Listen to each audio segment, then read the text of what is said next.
If you've ever looked into buying a lift kit for your Toyota, chances are you've seen Old Man Emu. Old Man Emu is likely the most popular choice of suspension for Toyotas within the off-road and overlanding community, and likely for one main reason: the cost. If you're considering buying Old Man Emu suspension, maybe you've asked yourself this question: does cheap equal good in this case, or does cheap equal junk? Well, that's what we're going to talk about in today's video, and a couple disclaimers with that. First of all, I'm not a certified mechanic. I've just based this video and the information within it on my own personal experience with Old Man Emu, along with the opinions that I've gathered from other users of it. Also, we've never had any sort of sponsorship or agreement with Old Man Emu. We've never gotten free product from them. Anything that we've gotten from them, we paid for at full price. And then finally, I want to mention that this is going to be discussing their, entry-level suspension kits. This is not going to be a review of BP51 components, given that those are kind of in a different league of their own. Now, I kind of want to go over a little short list of pros and cons regarding Old Man Emu suspension. Then I want to share with you our personal experience. And then finally, I have another experience of somebody I know that I think their story regarding Old Man Emu might be really helpful for those of you who are looking to purchase it for yourself. All right, let's start out with some pros. First of all, pro number one pretty much goes without saying. It is really inexpensive by comparison to other suspension kits that are on the market. So, of course, it's always going to be way less expensive than buying something from Icon or Kings or Fox. And obviously, Old Man Emu isn't going to be in the same class as those, but if you're looking to get good performance at a good price, this is a good place to start. Pro number two, it's very reliable. In all of the research I did regarding Old Man Emu, I found very little, if any, cases at all really of suspension failure in a catastrophic way. Many people run Old Man Emu suspension for at least 100,000 miles, probably more than that in most cases, just because it's simple, it's rugged, it was designed to be used in Australia on much harsher conditions than what we generally see in the United States. So yeah, very reliable for sure. Number three, availability. The components from Old Man Emu are readily available, and there's plenty of retailers in the United States that you can get components for, and they make it generally for most of the everyday Toyota four-wheel drive vehicles that you might be interested in using them for. Even in the case of our Toyota Sequoia, I guess Old Man Emu doesn't make suspension directly for it, but there's been a lot of people that have figured out how to borrow components from, say, the 100 series Land Cruiser and use it on our Sequoia, and it works perfectly fine. Our next pro is going to be performance. Overall, I found very little complaints regarding the performance of the shocks. Unless you push them really, really hard, I think you're pretty unlikely to find them fading. Most of their shocks are going to be nitro charged, which I think for most people is going to be preferable to using a traditional shock absorber. And yeah, overall the performance of their components is really quite good. Another pro in my mind is actually just simplicity. So generally, if you stick with like a pretty simple 2-inch kit, with just shocks and springs, then you probably can get away without upgrading your, control arms, for instance. That's what we've done. We've just kept our lift kit really simple, and we still have our stock upper control arms, and so far it's worked out really well. Obviously, it's ideal if you upgrade that component as well, but at least for the most part, if you just stick with shocks and springs from Old Man Emu, you can kind of get away with just those components on their own, further decreasing the cost and just making the installation process, if you do it yourself, quite a bit easier. And then to give one con, I guess one of the things that people might complain about is just that the ride is not quite as comfortable as your stock suspension. And we'll talk a little bit more about this when we discuss our personal experiences with it. But these components are not going to be as comfortable as what you might be used to from the factory from Toyota. So a lot of the times I feel like people are buying these components, and the only thing they know to compare it to is going to be their stock suspension. And if you're buying a used Toyota and it has a lot of mileage on it, chances are your stock suspension might be a little bit worn and it might be pretty soft overall. And yeah, when you put on these Old Man Emu suspension components, it's going to be quite a bit stiffer. Some people might find that to be an advantage. sometimes if you're cornering hard, it's nice to have something a little bit firmer. If you're going over washboard roads, you might notice it a little bit more. That's not to say that these suspensions are just completely and utterly uncomfortable, but it just might be a little bit different than what you're used to. However, the experience I'm going to share with you guys at the end of this video might sway your opinion a little bit more in a favorable direction.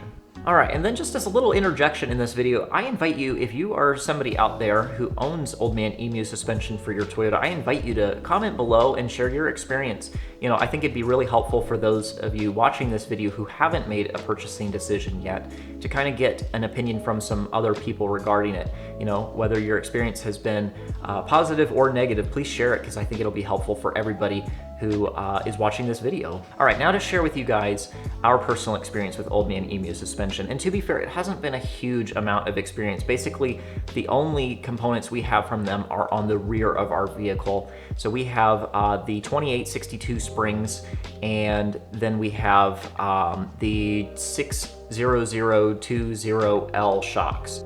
And these components have been taken basically directly from the Toyota Land Cruiser. And overall, I will say that the shocks we've been extremely pleased with. They seem to soak up bumps pretty well, and what's been really nice about them has been just the amount of down travel we get with them.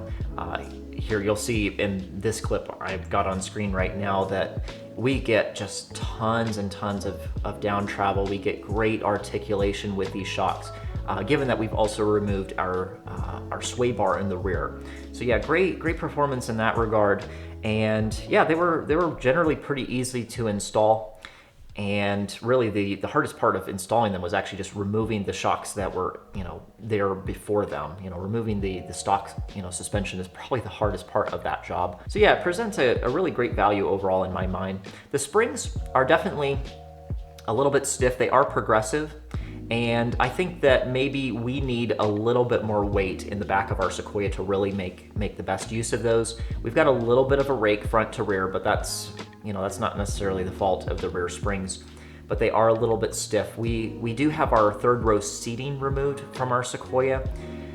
So I feel like if you had that in and maybe had a little bit more gear in the back, you know, we basically just have a wooden platform in the back of our car and some tools that we keep back there most of the time. So I think if you had a little bit more weight, it'd be really comfortable. For us, it's tolerable, but not quite the most comfortable thing in the world. So yeah, overall, we've been really pleased with our Old Man Emu suspension components that we have on ours, and at some point, keep an eye out for maybe an install video. I think we're gonna probably add some of their springs to the front of our Sequoia. Right now, we've just got our stock springs on the Bilstein 5100 shocks. So I think we'll probably swap those out at some point in the future to kind of improve the ride quality in the front of our vehicle. But yeah, overall, really happy with them. Now, I want to cut over to a recent camping trip I went on with my friend Jackson, who you've seen on the channel before. He has a Toyota Tacoma, and he just recently upgraded to some Old Man Emu suspension, and I think his experience is gonna be really, really valuable for you guys to hear about. So on the topic of Old Man Emu suspension, I felt like it was actually a really good opportunity to show you guys my friend Jackson's truck. So you guys might remember seeing Jackson from our trip to Grand Teton National Park, but he actually just got himself some brand new suspension from Old Man Emu, and I gotta admit, I was a little bit shocked at the difference that it made by putting it on. So Jackson, I feel like it might be helpful for our audience to know, I guess, what suspension you had before and what you have now. So before, this is a TRD Off-Road 2017, so I had the Bilstein something or others, whatever it comes with. And honestly, pretty good suspension. However, you can see I've got a bunch of weight in the back full time with the deck system and the tent and the rack and all that. So I was starting to hit my bump stops, even just on like highway bumps. So I went with the Old Man Emu, I believe they're called Nitro Charger full kit, the heavy duty. So it's rated to hold like a constant weight of 675 pounds or so in the rear. And that came with front and rear shocks, front coilover springs, and front or rear leaf springs. And so far I've been really happy. And it's about a 2-inch lift when settled. And what's really interesting to me is the fact that it's the heavy on front and rear. And it's really interesting to me on the front because as of right now, you're pretty much like you don't have any added weight on the front. No added weight on the front, which you can see the front, I mean, isn't quite as settled as the back, maybe because of that. And that was kind of a concern. When I chose the heavy duty, I was like fingers crossed the whole time we went to pick it up, because you went to pick it up with me and I was nervous that it was going to be like a brick as soon as we drove it away.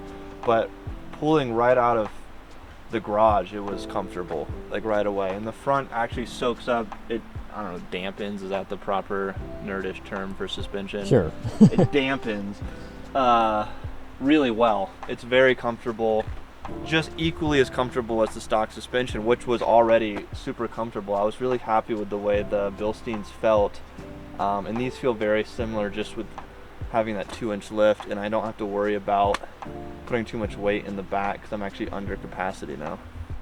Yeah, and all of this was really insightful for me because I'm not gonna lie, when I heard that he was doing the heavy rated suspension on the front and rear, honestly, I kind of thought the front was gonna be just like riding on a bag of bricks.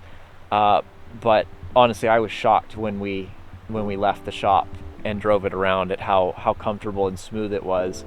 So with that, I kind of don't understand why so many people complain about the ride quality of Old Man Emu. Yeah, maybe it's not quite as nice as Icon or Kings or something like that, but for the money, I really don't see any reason to complain. I mean, put it on, get some extra lift, some good down travel, and I mean, yeah, it lasts forever. It's good for at least 100,000 miles. And that's the goal. I'm really lazy and I don't like to work on cars. I know I'm probably gonna get made fun of for that because I have like a car that people seem to like to tinker with, but I don't like to do that. I want something that I can rely on, that's gonna be super easy and very dependable, like a Toyota. Another thing I guess is worth pointing out is that on the rear, you do have the full leaf pack from OME. You don't have just the add-a-leaf. No, and according to the guy from the garage, apparently that makes a huge difference. Yeah, it is interesting. You can buy it as a kit, and the kit comes with the full leaf pack.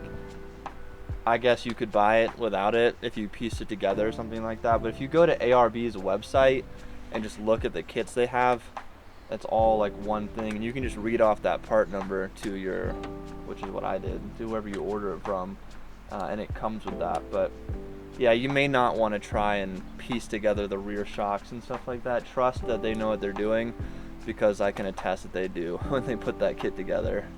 Cool. Well, thanks for sharing with us, Jackson. The rig looks great.